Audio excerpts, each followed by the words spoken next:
Howdy do, everyone. I really need to change that. I took a little break. I was overwhelming myself already. And it was Christmas time. I wanted to relax during Christmas time. But I knew during Christmas, I had to work on this bad boy. Black Ops 6, it is not fun anymore. I don't know what happened. It just all fell apart for me. I like the zombies. Zombies is great. What isn't great is that I am Prestige 5 right now because I keep playing zombies. I keep playing zombies because I can't play multiplayer. I can't play multiplayer because I'm Prestige 5. And I'm playing with other Prestige 5s. I think that's just what Black Ops 6 is going to be from now on, just zombies. I wish I had a loaded gun in my mouth. Yeah, Black Ops 6 was not making me feel better. And every time I feel a little low, I like to go through my list of movies that I haven't seen yet, and I try to find a movie to watch. It wasn't until this movie that I realized, oh man, I've been missing out on really good bad movies. Darko, aka Darko, a Donnie Darko tale, because they have to tell you that it's associated to Donnie Darko. It's a 2009 film that is supposed to take place 7 years later. Same actress as Samantha in the first one. Do you remember who Samantha was? Because I don't. And I cannot tell you how this movie got greenlit. This movie does not feel like a movie at all. Instead, it's just a really, really long music video, maybe. And don't let the screen time fool you. That 2 hours, almost 2 hours of screen time, feels a lot longer. I didn't know this movie existed. I definitely watched the first one. I think every angst teenager watched the first one. And if you haven't, why did you click on this video? If you don't know what the movie is about, let me try to sum it up as best as I can for you. There's so many analysis videos about Donnie Darko out there that I recommend you watch all of them. Donnie Darko was essentially chosen to save the world only because a plane engine that was sent from the future was supposed to kill Donnie because a tornado in the future sucked up this airplane and caused a black hole to form because something about this old lady who wrote a book about time travel, essentially saying that if you mix metal, electricity, and rain together, you can create time travel. And for some odd reason, these objects that are getting sent back from the future can stay in the past as long as you listen to a dead guy give you all these steps to do and yourself in the end. Donnie not dying meant that the step was not done correctly, so Donnie now sees Frank, who is someone else that dies in the future but isn't dead quite yet because, Donnie not dying kind of fucked things up. Which doesn't really make any sense because Frank is the one who saves Donnie, so I don't understand why Frank made Donnie. I think it's because Frank wasn't supposed to die and he does die in this tangent universe, so the dead Frank kind of manipulates Donnie into doing all of this stuff so that Donnie dies instead. I don't know. I really don't know. Yeah, so that's why Donnie can see the dead. He's in a tangent universe because this jet engine that was supposed to kill him in his bedroom didn't, and Frank saved him the night that he was supposed to be killed for some reason and made him do all of these things for no. I don't know. Darko wasn't even made by the same director nor screenwriter, so that should have been a first tip to not watch this movie. No sequels are good nowadays. I think the last good sequel I saw, A Christmas Story Christmas. All right. I'm just yapping. This is a long intro. I think I'll cut it down to 3 minutes.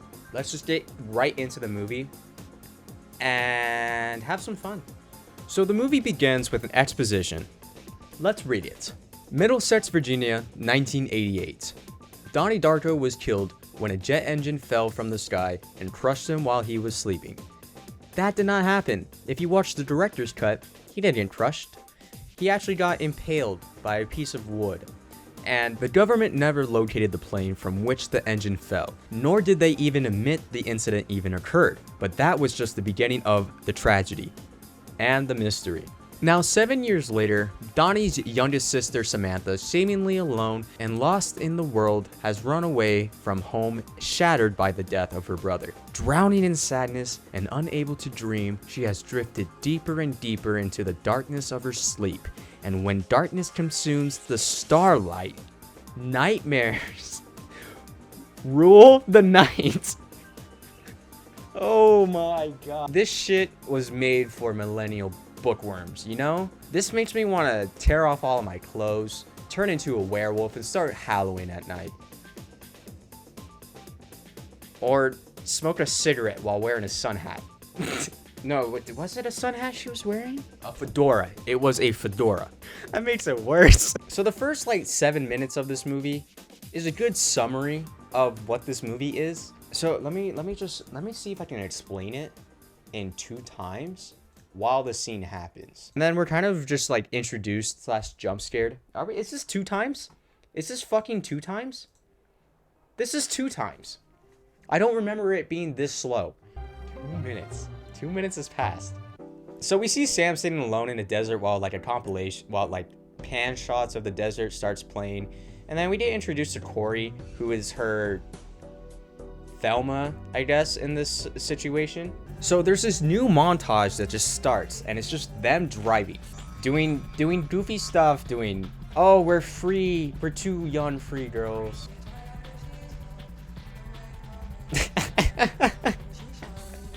So their car does break down, and Corey asks, now what? And they just wait. We wait? And guess what? We wait with them. We wait with them. Because this part is important. I don't know why they added this in this right... But we wait. And we do some more waiting until finally something happens. Oh my god, does something happen? Do you even recognize who that is? Here, let me slow it down. That is Chuck. That is fucking Chuck. And guess what? He's even cooler. Yeah, it happens. So in this scene, Sam like falls asleep or whatever. She does it a lot, I guess. And Chuck comes and he's like, hey, is she okay? And for some reason, Corey's like, no, she's dead. She froze to death, you know, kind of flirting, and then ruins it by when she wakes up, she continues the joke saying, you see, she's an ice princess. You need it. I'll play it. I'll play it. You all right? Fine. See, she's an ice queen. You need a flamethrower to get inside that. Yeah. I can't handle cringe. Josh sends me videos all the time. Cringy videos all the time because he knows I can't handle it, because I have actual reactions like that. That was not a fake reaction. I can't. Oh yeah, this next scene. Oh my god, let me just... So you want me to take a look? Where? Under the hood. Sure.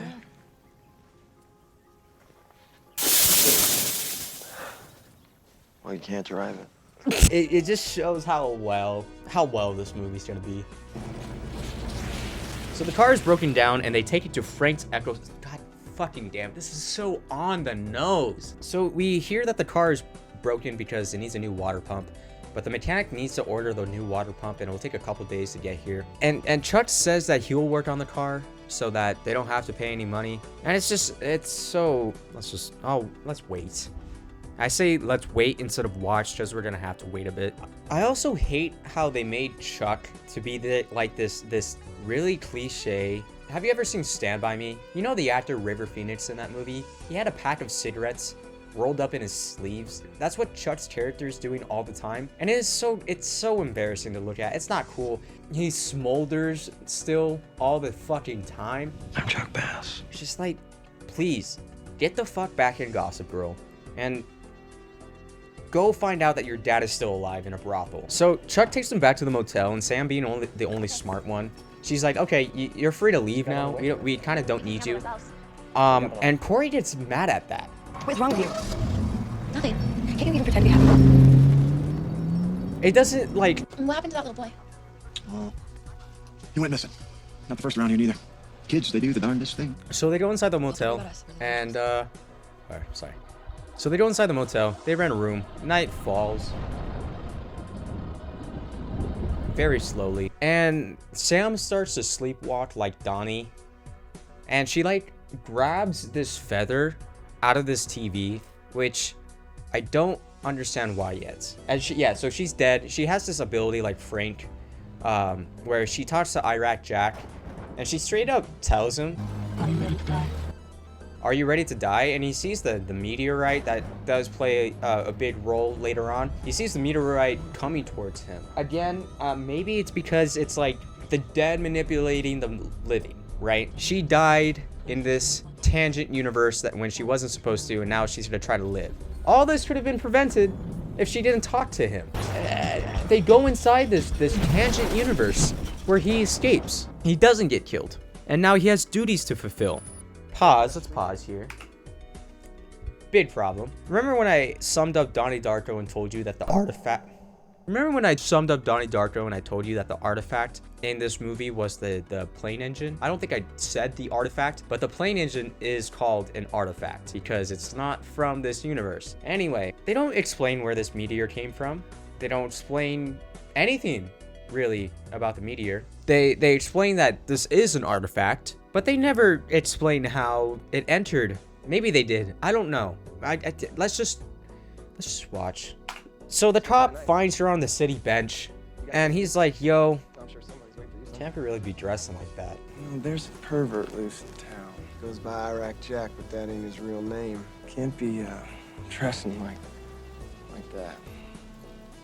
So Iraq Jack, the guy who climbed the windmill and talked to dead Samantha, he apparently he's a war vet that came back and heard voices. And the small town knows or has suspicion that this guy is the reason why there's that missing boy. But the cop, they don't do anything. They don't arrest him. He shows up multiple times throughout the town and they don't get him. They just let him be, but they talk shit on him. The cop takes her back to the motel. And they all see this meteorite that crashed into the windmill. And Chuck is there for some reason. I don't know why, but I'm assuming Corey maybe called him. So yeah, Chuck's there. He asks the girls, hey, I'm throwing a 4th of July party. I forget who says it, but one of them's like, that's 4 days away. And they don't really elaborate, but he meant later that day, but he just kind of skips over it and goes, You stuck here, you might as well have some fun, right? What about that water pump? I'll look for it later. After you're done getting I'll wasted? look for it later. Chill out.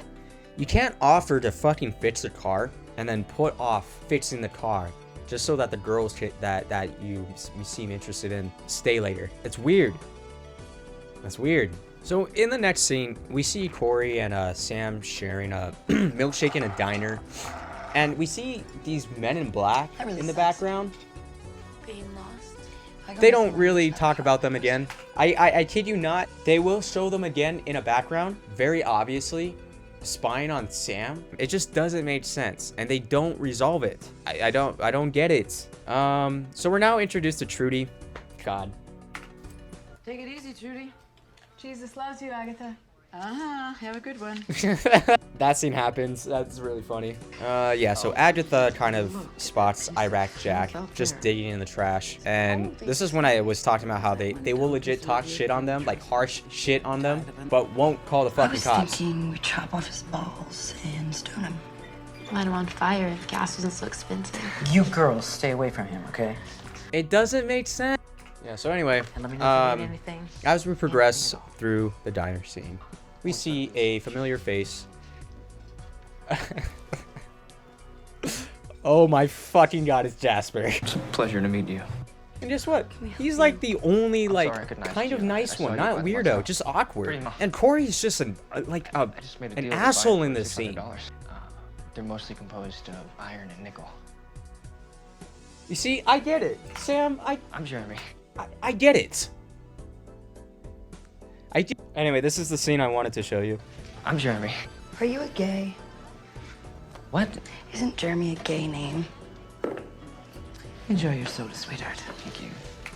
So, sorry to all my Jeremys out there. Your name is gay as hell. Also, are you a gay? I know who you're voting for in 30 years. Throughout the scene, Corey decides to dine and dash. Sam leaves a 20, but right before she does, she says this to Jeremy, which I think is so, it's just cherry on top. I don't think you're gay.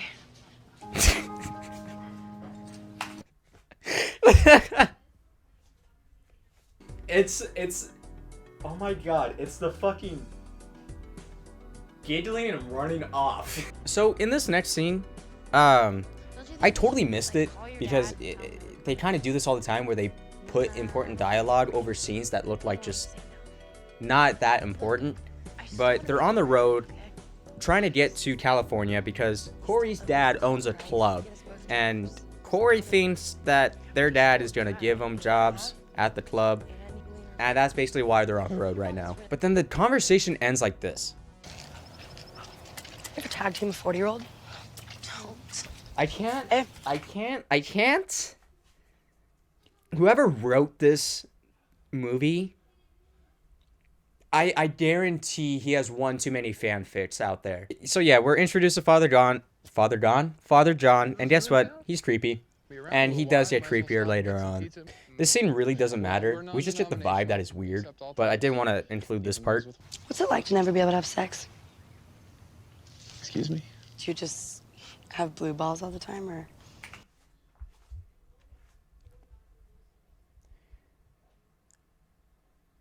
We don't get blue balls.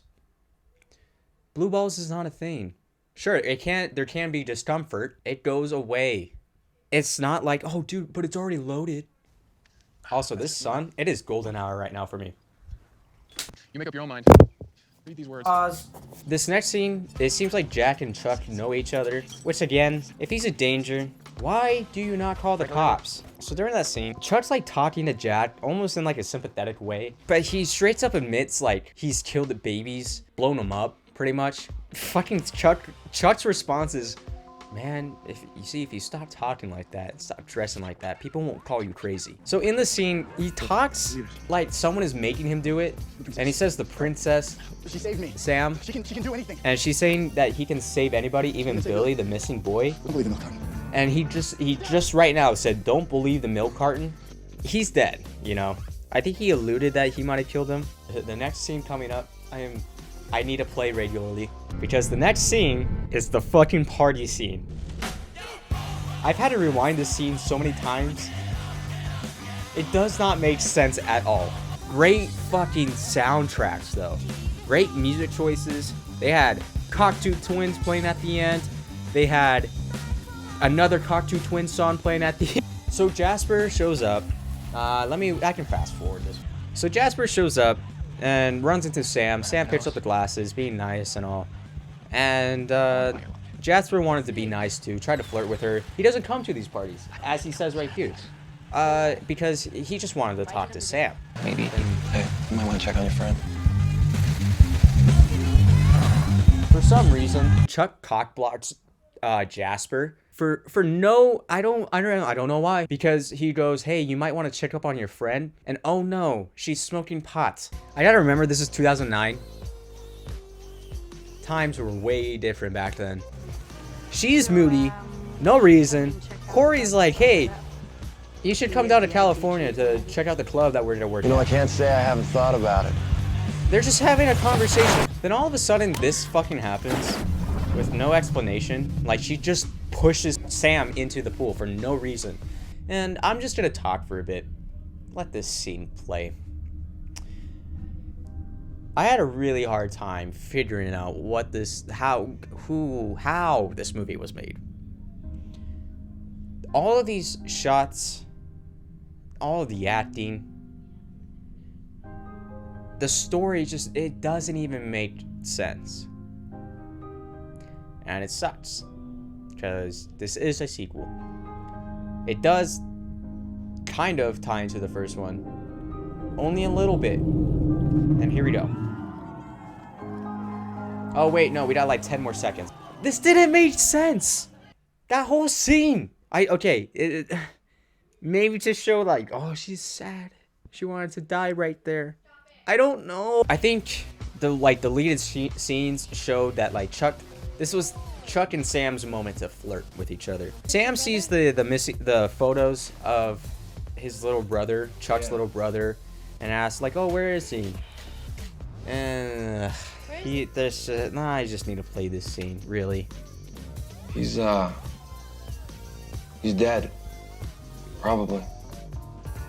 How? He just disappeared. Like Billy Moorcroft. The police think it could be the same guy. The police think it could be the same guy. Iraq, motherfucking Jack. We had a conversation with literally a scene ago. You want to see his room? Anyway, he proceeds to ask if Sure. you want, if she, this just baffles me. I can't even get the words out. If you want to sit on the bed, you can. That's what the plastic's for. So thank God she can sit on the bed. That's what the plastic's for. So they have a conversation while she sits on the bed, but it's okay because there's plastic on the bed. That's what it's for. And it's a nice little heartfelt moment, kind of.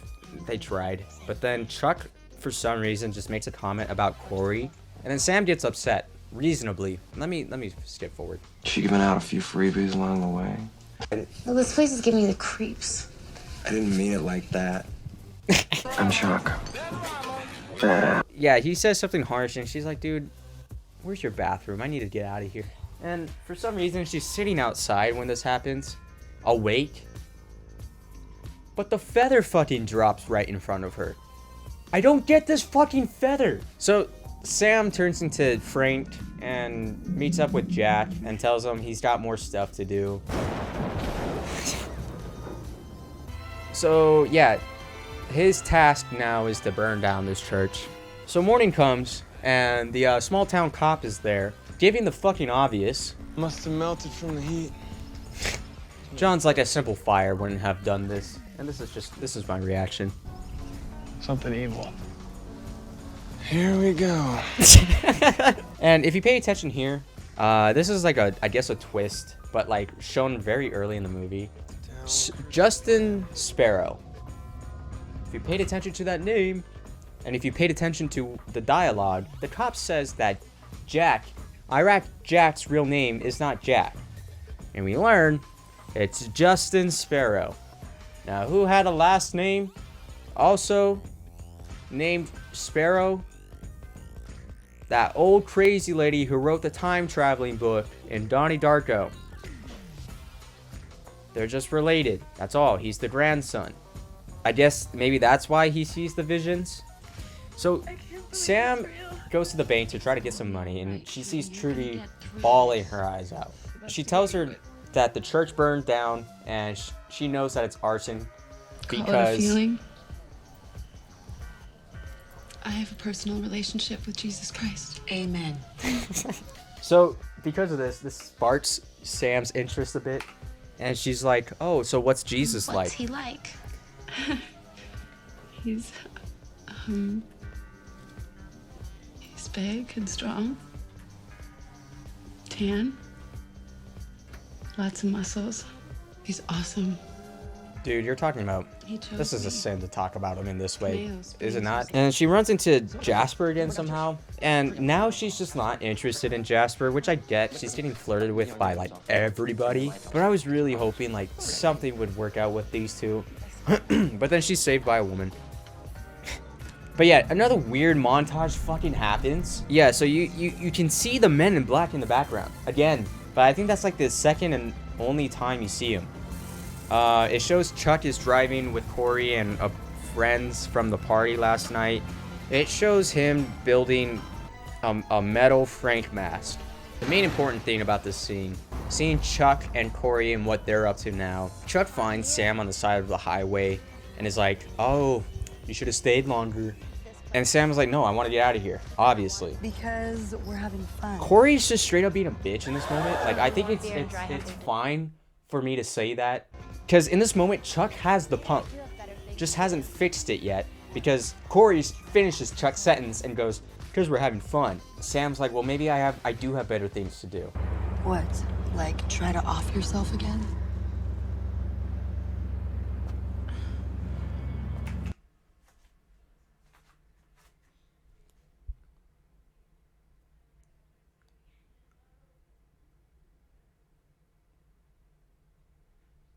I thought that was a bitchy move.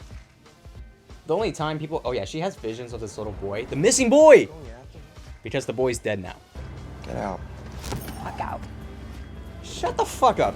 Sorry. I'm being too much. Anyway, yeah, they kicked her out of the car because she went too far with what she said.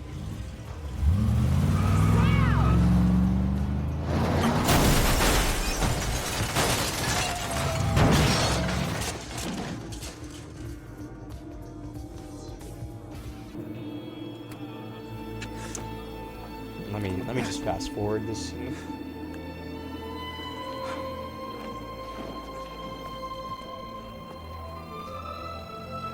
So Sam's fucking dead.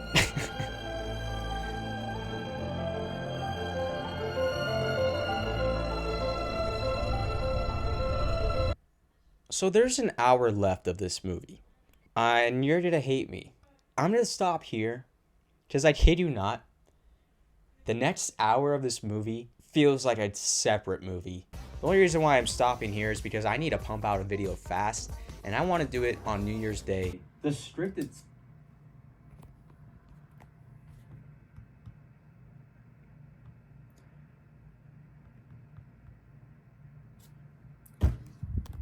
The script itself, like, I had to stop writing.